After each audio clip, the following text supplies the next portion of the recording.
Today's guest is Dr. Todd Cooney, who grew up in a small town in Indiana and decided to become a vet after being inspired by James Herriot's books, which were his prescribed textbooks in high school.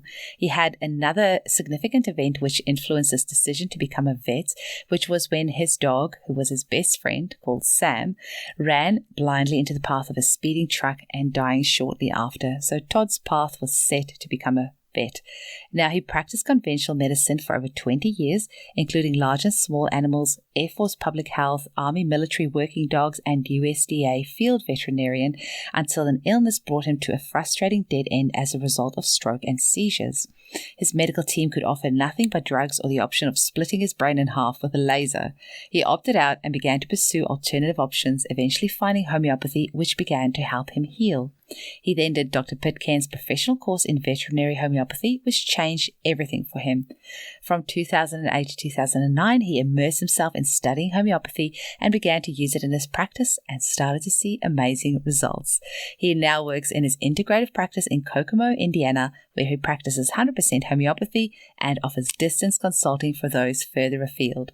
You can find out more about Todd at www.naturalanimalconsulting.com. Enjoy the episode. Welcome to the Homeopathy Hangout, where we discuss all things homeopathy from around the world. And now my mum and your host, Eugenie Kruger. Hello, homies, and a very warm welcome to Homeopathy Hangouts. Today, we get to speak with Dr. Todd Cooney in Indiana, USA. Welcome, Todd. Thank you. We're glad to be here. Thank you. Oh, it's lovely to have you on because our listeners love using homeopathy with their animals. It's definitely some of our top episodes. People are just so excited that they can not only help their own family, but also their pets. And of course, when you talk to them about using it on their plants, that's a whole other ball game. But I'm so excited for us to talk about that today. And I have my two doggies here lying by my feet today. I'm sure they're going to love listening in as well. But I wonder if you can tell our listeners how you were first introduced to homeopathy. Sure, I can. I've been in practice for over 35 years, but my first introduction to homeopathy came as an undergrad. And I had a history of medicine class, and they mentioned homeopathy for maybe 5 minutes. That was about it there. And then my next brush with homeopathy was serving in the military. I was stationed in Germany, and I learned that some of the German veterinarians there use homeopathy. And I didn't know what it was, so I was curious, and I talked to some of the local people and found out a little bit about it. But then I forgot it again. I went back to the States, got busy again in work, and didn't come up again for another 10 years or so. And then I had a health crisis of my own, which forced me to kind of think outside of the box with treatment options. And that's really when I found homeopathy. And then I fell in love with it. I just wanted to study it and learn it, use it in practice. So that was around 2008 when I took the training, and then I've been using it ever since. And it's taken over how I do. It's taken over how I do practice. Really, that's most of what I do. I love that. And why do you feel that it's taken over the practice? So, what do you see? What has led you to use homeopathy over more the conventional treatment for your animals? Well, I used conventional treatment for over 20 years, really, and so I was at the point where I was frankly frustrated with that even before my own health crisis happened. And then I became more frustrated with my own treatment. So as I started to get better on my own, I realized that I really needed to learn how to do this for animals. And so I think why it dominates now is because it just dominates my thinking and my whole worldview as far as medicine. And it's my first choice whenever I have faced with a problem or a sick animal. That's what I think of first. And then we work hard to make that work. And if it doesn't work, then sometimes we have to resort to conventional drugs, but it's not very often. Most of the time we can find a solution with homeopathy. Amazing. And why animals? What do you enjoy about treating animals? Oh, I've just always loved animals, nature, just being around animals. My first thought was to be a wildlife biologist before I went into veterinary school. And I envisioned living out in the wild somewhere, studying animals, not being around any people, right? I like people, but I wanted to be a wildlife hermit, really. But that didn't go as planned. But I still enjoy it. And I love I think I love the difference between animals and people. There's a big difference. There's a lot of similarities, but there are a lot of things that are very consistent with animals, and they don't fake things. They don't fake their feelings usually. They're very honest in how they treat you. They're very honest in how they react to things. And they're honest in how they react to remedies. They either have a good response or they don't. And so there's not much of a placebo effect to worry about with the animals. Oh, I love animals myself. My mum was a huge animal lover. So we grew up with the African grey parrot. We had squirrels growing up because I grew up in South Africa. I really miss them here in Australia. So we had squirrels as pets. We had fish. We had always dogs and cats. And at the moment I've got chickens as well. We always grew up with chickens. I used to take my chickens to bed with me at night. So I do love animals, and they've got such incredible personalities as well. They do, we've got two cats and our two dogs. Their personalities are chalk and cheese. They're so different, and that's where I think homeopathy is so amazing, because you can really use that mental emotional component, I guess, in your prescribing as well. Oh, sure, yeah, and you can see, and I'm not impressed if someone tells me animals don't have emotions, because I don't think it's true. And you can see personalities, you can see emotions in animals. And a lot of times it can help with selecting remedies. And you can see disorders of emotions too. You can see anger, jealousy, fear. You can see a wide range of things that happen during illness. And it's amazing to watch that change. Oh, definitely. Yeah. I'm just thinking our one cat is so cheeky. We've got a younger cat and an older cat. The younger one's always like trying to be cheeky with the older cats and chasing her around. And then we've got this chicken. I'm sorry, I just have to share this story. That actually we had like 10 of our chickens that got killed by a fox, and only one survivor. Then we had 2 sheep, and one got killed and the other one survived. And this chicken and this sheep became best friends, and they just followed each other around everywhere. And, it just made me realize that they might be different species, but they also have that craving for connection.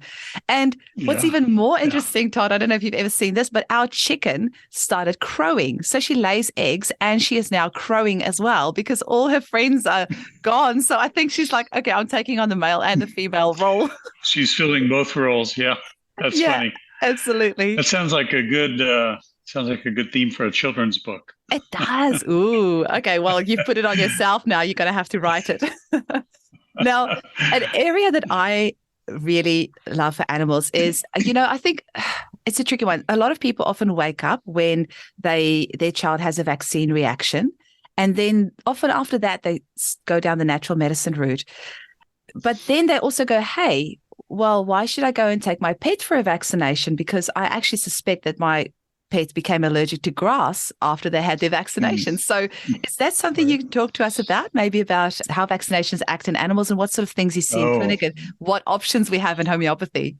Absolutely. Yeah, that's funny you mentioned that, because that's a scenario I see so many times, especially if I'm meeting someone for the first time. And a lot of times they'll say something like, we don't believe in vaccines for ourselves. We don't vaccinate our children. We don't vaccinate ourselves. But we were continuing to vaccinate our animals because we thought we had to. We didn't know there were other options. And then so it dawns on them that, hey, we can do this for animals too. So, the whole idea, in conventional practice, I knew that vaccines were not risk-free. I knew that they carried some potential danger, but I had no idea of the magnitude of it. I didn't realize they were responsible for most of the chronic health trouble that we see in our daily practice. Most of it we see is probably man-made illness that's caused a lot by vaccines. Some of it by other things too, chemicals and drugs, but a large portion of it's vaccines, I think. And I think the reason that's true is because of the effect that it has on the immune system. And I went to a vet school called Purdue, which is in Indiana. And if you Google the Purdue vaccine study, you'll see an article most likely connected to Dogs Naturally magazine, which is it's a study done in the 90s at Purdue.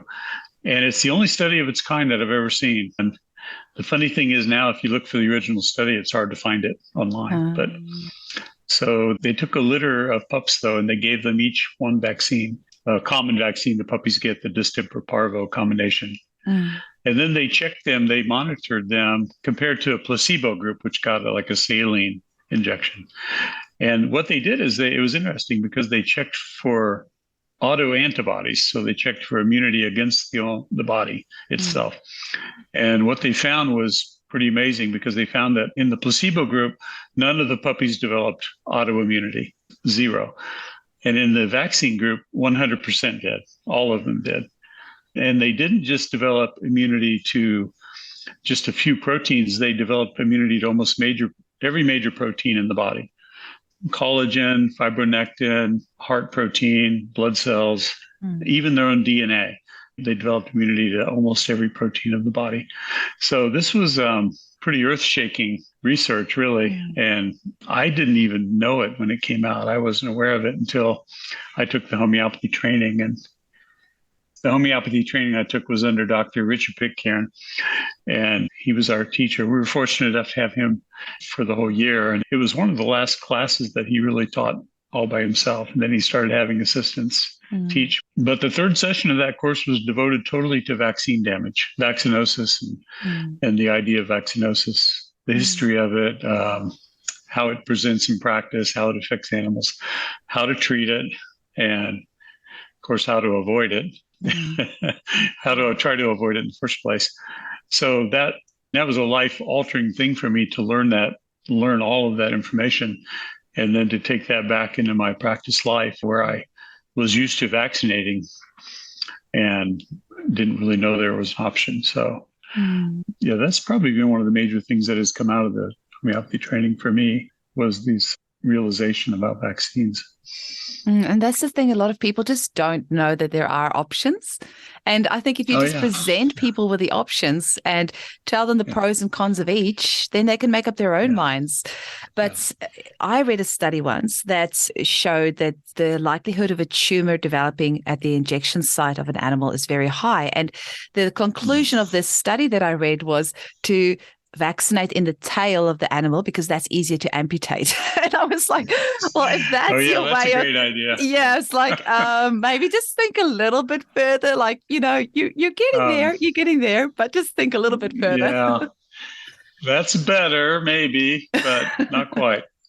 And my first thought about when I saw that advice, I thought, okay, how would you like to stick a needle in the end of a cat's tail and see how they react to that? It's hard enough to be sneaky injecting anywhere else on a cat's body, but to stick it in the tip of the tail, I think, you're going to get bit. Yeah, absolutely. And something else that I found interesting is that apparently the doses for vaccines are not adjusted according to the animal's size. So like a vaccine for a Chihuahua would be the same as for a Great Dane. Is that right? Well, that's how it's labeled. And the dogmatic people on the conventional side say that is right. You can't change that because they need this total antigen dose to build immunity. But there have been a lot of studies recently showing that it's not right, that it can be weight related and it can be adjusted according to weight. So like the 2-pound Chihuahua can get a smaller dose and still develop effective immunity compared to the Great Dane who gets the full dose.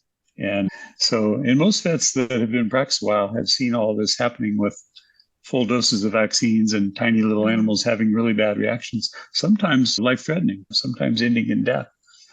And it's pretty sad when you vaccinate a perfectly healthy animal and a day or two later it's dead. That is heartbreaking for everybody, not just the owner, but the veterinarian too. Yeah. So what would a vaccine injury in an animal look like? Because with humans, at least, especially when they're older, they can tell you they feel unwell, or with baby, maybe not so much. But what would that look like in an animal? So obviously it can lead to death as well, but like the more subtle things, like what sort of things can people look out for? Yeah, well, and the obvious one, and the one that most people are aware of, including veterinarians, is the anaphylactic, the shock reaction that happens pretty quickly, like within the first few hours. And that's the one that can be really serious and life-threatening. But that's not very common. The more common thing, I think, is the low-grade inflammation that results, the hard-to-detect immune dysfunction that results, that's long-lasting. And I think the main way it manifests in animals, especially our pet animals, our dogs and cats, it manifests in symptoms of allergies and other symptoms of chronic autoimmune dysfunction, similar to allergies. In dogs, it's like hypothyroid problems, inflammatory bowel problems, but mostly itchy skin, itchy ears, which is the number one reason dogs go to the vet. That's the main reason. And we know that now because of insurance data. We have a lot of good data from insurance companies about numbers of claims. And so interesting. itchy skin, itchy ears is always the number one reason. So, yeah. And cancer never used to be in the top 10. Like when I was in vet school in the 80s, cancer was low on the list. Now it's in the top 10, maybe the top 5. Yeah. So it's crept up there in the rankings. And there's a lot of theories about why that is so. But I suspect that our tendency to over-vaccinate is up there pretty high on the list of reasons. Yeah, definitely. Yeah. And, I always think if there's a dog that's allergic to grass, I'm like thinking evolution would not have made you allergic to grass, because as a dog, it's in your best interest to have a good relationship with grass and not be allergic to it. So evolutionary, that doesn't make sense. So we've got to ask, what's causing this? Yeah, exactly. Yeah, it's very unnatural. I mean, for dogs to be allergic to grass or for dogs to be allergic to chicken or any kind of protein, really. Yeah. So what I've heard some immunologists say is the dog gets vaccinated and then becomes allergic to life. And that's a pretty good way, I think, because it's pretty realistic. Some of these allergy panels that come back, the dogs react to almost everything on the panel, whether it's environmental or food or chemical, they're reacting to everything. So it can be really a tough thing to deal with.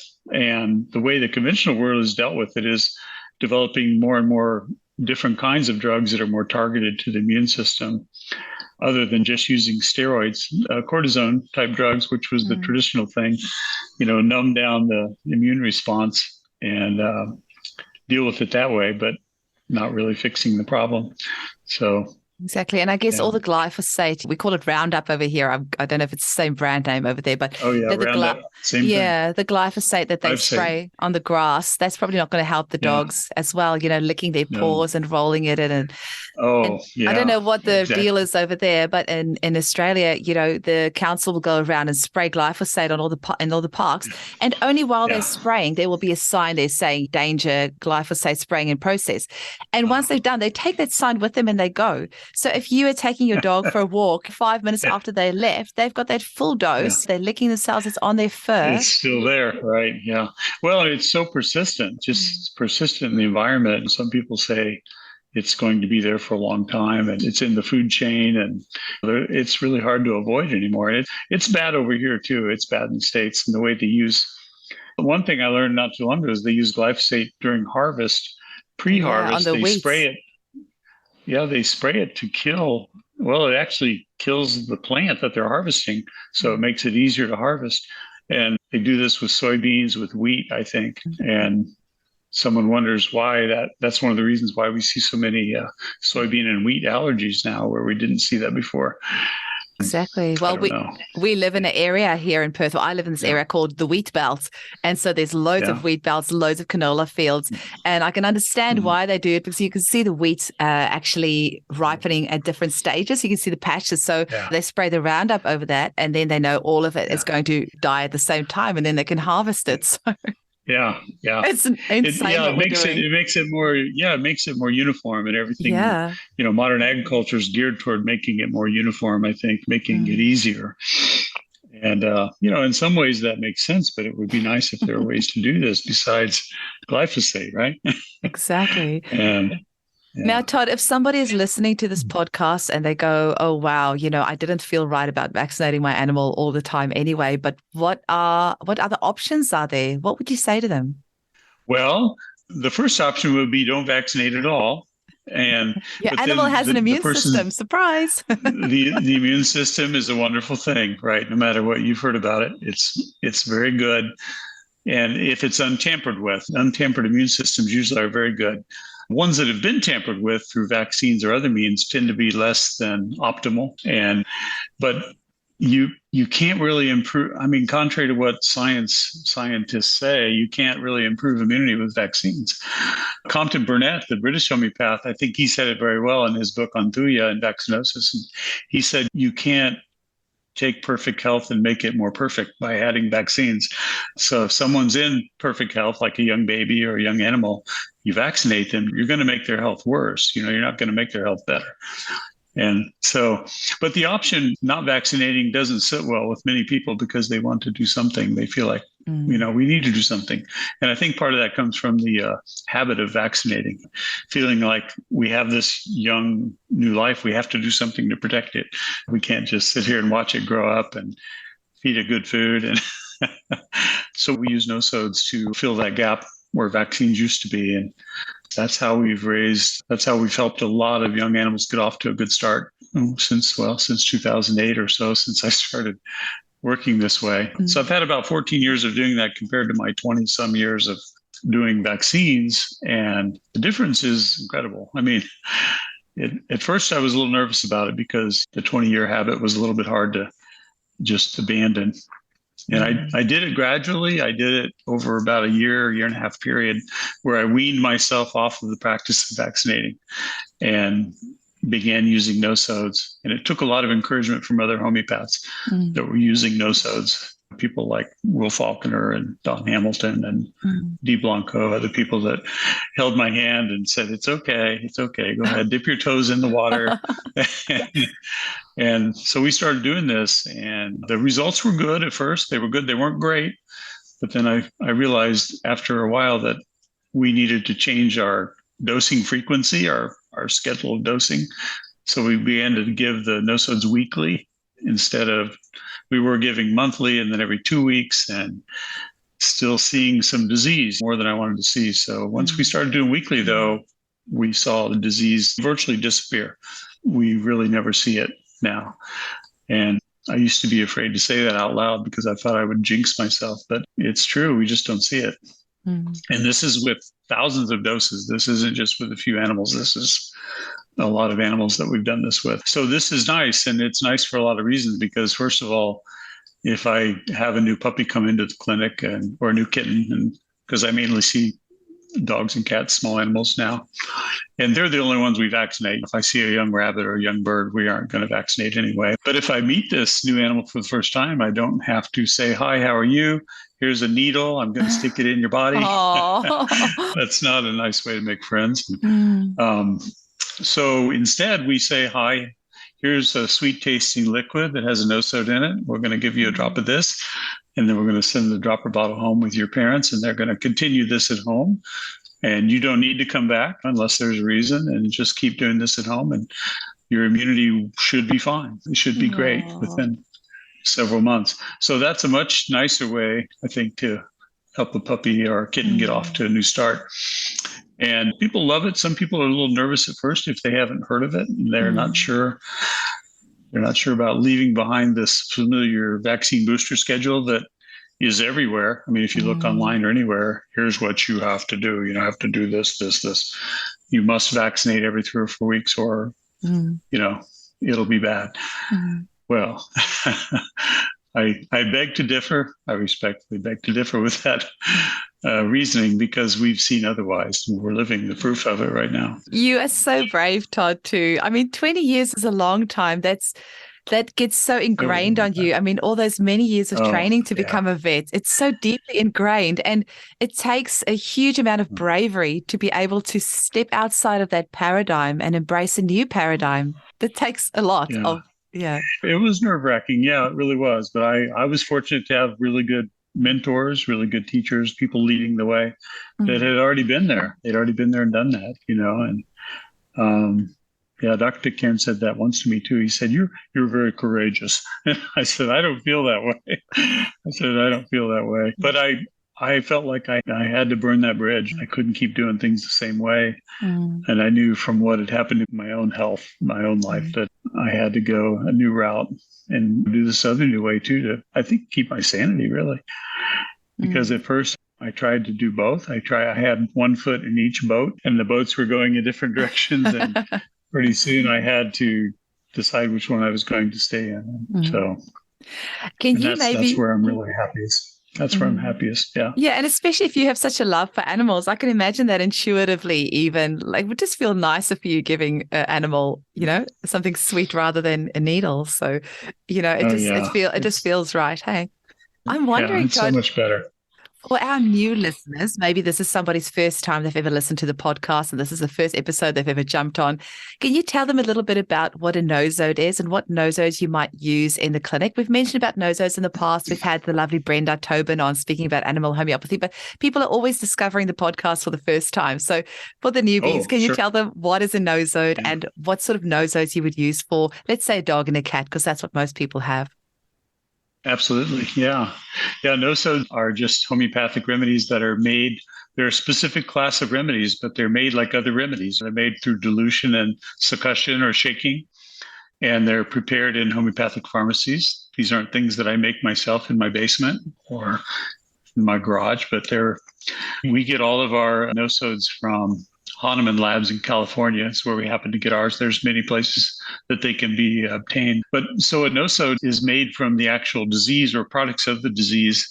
And common nosode we use for puppies, for instance, is the parvovirus nosode. And so it's made from products of that disease, which are vomiting, diarrhea, blood. And so actual products of the actual disease. And then when that's taken and prepared homeopathically, and it becomes a nosode, it's potentized just like a remedy. So you have a potency attached to that. So we will have Parvo 30C or Parvo 200C. And we usually use the 200C almost exclusively. This seems like a good potency for the young pups. And we can also use, Hahnemann Labs has a variety of nosodes for dogs and cats that we have at our disposal for all the common viral diseases: distemper, hepatitis, lepto, which is a bacterial disease, kennel cough, which is a big one in dogs. It's a big one, yeah. On the cat side, there's feline distemper, feline leukemia, feline infectious peritonitis. So usually when we see a young animal for the first time, a kitten or a puppy, we give them a dose of what Hahnemann Labs calls the combination nosode. So the combination nosode is like all those things added together. And the one for dogs includes distemper, parvo, hepatitis, kennel cough, lepto. It even includes Listen, which is the rabies nosode. Oh, yeah, great. So when we tell people that, they say, well, what's in this? What are we giving my puppy? We tell them that. Sometimes they get a little bit of a frightened look on their face, like, that seems like a lot. But then I say, well, remember, this is a nosode. This is not a vaccine, and it won't make your puppy ill. It won't cause any problems or side effects. And it never does. I've never seen any problems with it. So we use the combination nosode usually in the younger animals there for a limited time, a month at the most, maybe with a weekly dose. And then we switch to parvo. For puppies, we switch to parvo.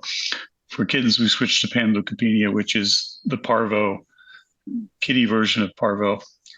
In fact, when dog parvo first appeared in the 70s, they thought it was feline panleukopenia, and it seemed to be the same virus. And they thought, this is crossed into dogs now, because it didn't appear until like 1979. It had never been around.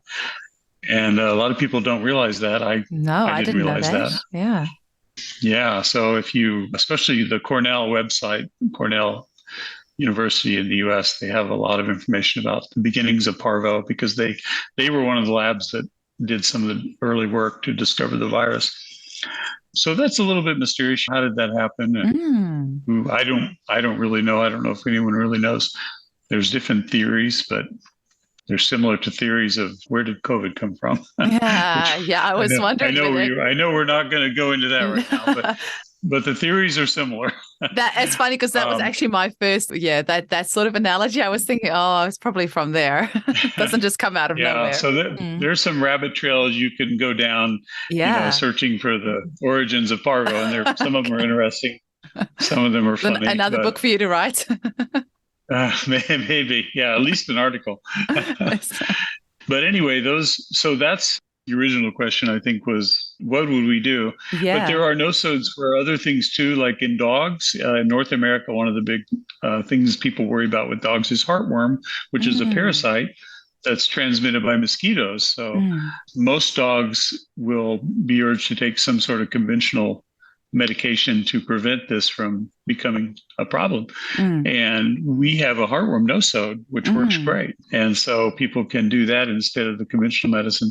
And that one really makes folks nervous too, because heartworm. They know is a real thing because they saw the dog's heart sitting in the jar on the counter at the vet clinic with the heartworms coming out of it. Wow. And so they know, if there's a lot of fear-based encouragement towards heartworm. But, well, we have had great luck with heartworm nosode in the decade or so we've used it.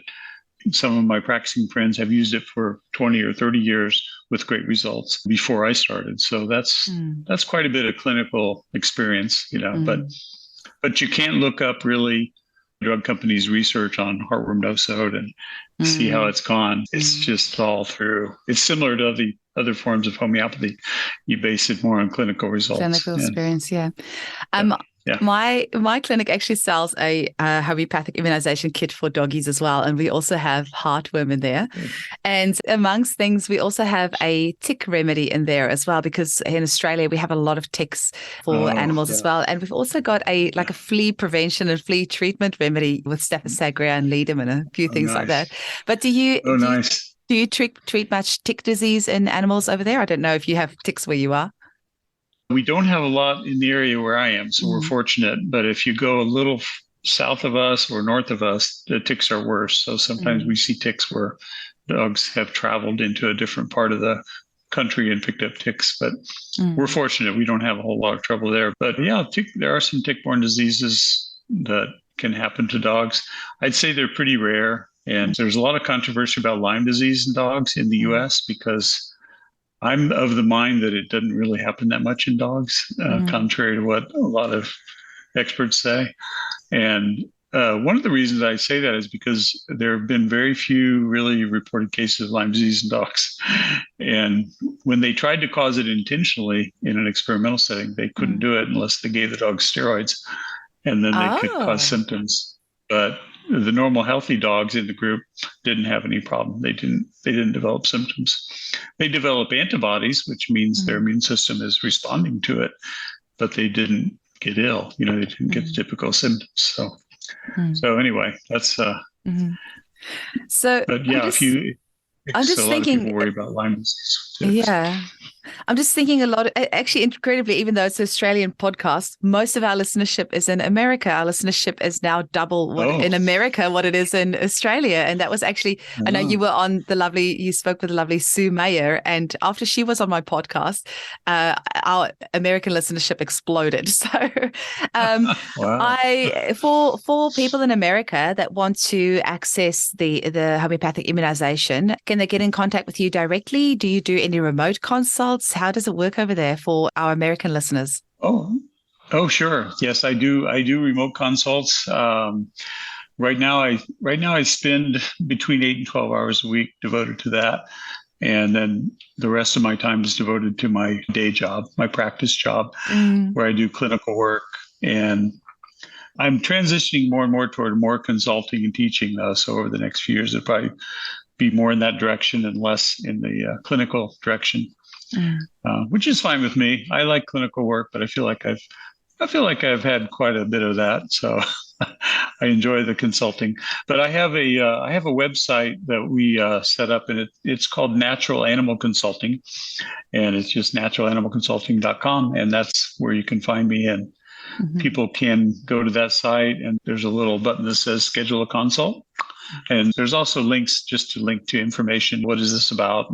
And talks about me and talks about homeopathy. And so hopefully it answers the questions. And people can also just send an email. A lot of people will submit an email just asking me, do you think this could help my animal? Or, here's what's going on. Can homeopathy help this? And so I generally say, there's a good possibility homeopathy can help, Yeah, no matter what it is. I mean, some cases are very sad, cancer and some advanced problems. But I think even with those, homeopathy can help the animal have a better life, Absolutely. With whatever life it has remaining. We can help make it better and keep them off of drugs and chemo and some of the harsh treatments. And that is why my T-shirt says, yes, I have a remedy for that, because it doesn't matter what it is. We have a remedy for it. Might not be able to cure it, but we have a remedy to help you, whatever. That's my mantra at work. Yeah, they tease me about that because that's my mantra at work. There's a remedy for that. Well, I kept on getting teased with it. And actually, my ex-brother-in-law once made a very snarky comment to me. And he was like, oh, I bet you have a remedy for that. And I was like, Well, actually, yeah, I do. And now I'm just owning it. It's like, Yes. yes, I do have a remedy for that. And one for you too. Yeah, well, he's now an ex-brother-in-law, so that's his loss. Okay. Oh, well. Okay, Now, that's funny. speaking of your website's beautiful. One of your pages, you have this beautiful wave rolling in, and I was actually like staring at the page, just watching this wave rolling in and out. Yeah, and I don't know how that happened. I can't take credit for that. I think my wife helped set that up, but I didn't do that. Oh, it's But beautiful. it is nice. It's really nice. So, good. Todd, is there any final message that you want to leave our listeners with, and any final way that they can get hold of you? You mentioned the website, but just if there's anything else how people can get hold of you, and what message you want to leave them with? Yeah, they can also email me directly. The email is similar to the website. It's naturalanimalconsulting@gmail.com. Mm-hmm. So just those 3 words together, all lowercase, gmail.com. And many people will contact me that way the first time before they schedule a consult. They just they want to test the waters a little bit and just see if this is what they want to do. And I try to be very available to people. So I respond to calls and texts throughout the day, and I stop usually when I sleep at night, but then, but I'm available a good bit of the time, and I really do enjoy it. So, and I would say to people, go with your instinct. If you're feeling like whatever you're doing isn't right for you, or you don't like the way it is for your animal, seek out the option, because there are other options out there. They're not just homeopathy, but there are a lot of alternative treatments where people can help by other means than conventional medicine. So it really is a real thing. It does exist for animals, and I'd say it's fantastic. Yeah. And the animals respond so well to homeopathy. I'm always blown away, from my rooster to the cat to the dog to the sheep. We had horses at one stage. They respond so quickly to homeopathy. It's unbelievable. Oh, yeah. It's amazing. Yeah, I had a case with a horse once, and the horse responded within about 30 seconds. And we were all amazed, because we were standing there wondering if we should even try it. And then it was like night and day. This horse just transformed right before our eyes. So satisfying. She was being real grumpy, and they were trying to saddle her, and she was acting real touchy and getting a little violent, actually. And so we gave her the remedy, and then we just stood back, and she became like a puppy dog, almost within 30 minutes. Let the person come up and saddle her, and just acted normal again. So it was amazing. Yeah. How satisfying. Hey, it's beautiful. Yeah. It is great. Yeah. Well, thank you so much for your time today, Todd. I really appreciate it, and I really hope more people start asking questions about how they can treat their animals more holistically as well, because we know that they will love it and appreciate it. Oh, yeah, I think they will too. Thank you so much for the opportunity. Yeah. Such a pleasure.